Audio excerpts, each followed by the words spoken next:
क्या आप जानते हैं, नवरात्रि के दूसरे दिन पूजित माँ ब्रह्मचारिणी को तप, संयम और अटूट साधना का प्रतीक माना गया है।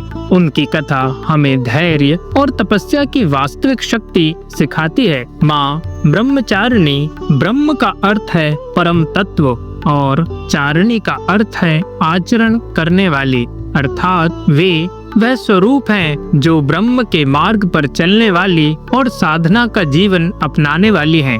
देवी भागवत पुराण और मार्कंडेय पुराण में वर्णन आता है कि पूर्व जन्म में जब माँ सती ने अपने प्राण त्यागे तब वे हिमालय की कन्या पार्वती के रूप में जन्मी। शिव को पति रूप में पाने का संकल्प लेकर उन्होंने हजारों वर्षों तक कठोर तपस्या की। कथा कहती है कि वर्षों तक उन्होंने केवल फलाहार किया, फिर पत्तों का सेवन किया और अंततः नंगे पांव बिना भोजन जल के घोर साधना की। इसी कठिन तपस्या से वे ब्रह्मचारिणी नाम से विख्यात हुई। उनके हाथों में जप माला और कमंडलू है। जप माला ध्यान और कमंडलू तप का प्रतीक है। उनका स्वरूप शांत है, पर भीतर से वे तप की अग्नि और दृढ़ता की मूर्ति हैं। देवगण कहते हैं कि माँ ब्रह्मचारिणी की तपस्या से ही जगत में भक्ति और संयम का मार्ग संभव हुआ। जब असुरों का आतंक बढ़ा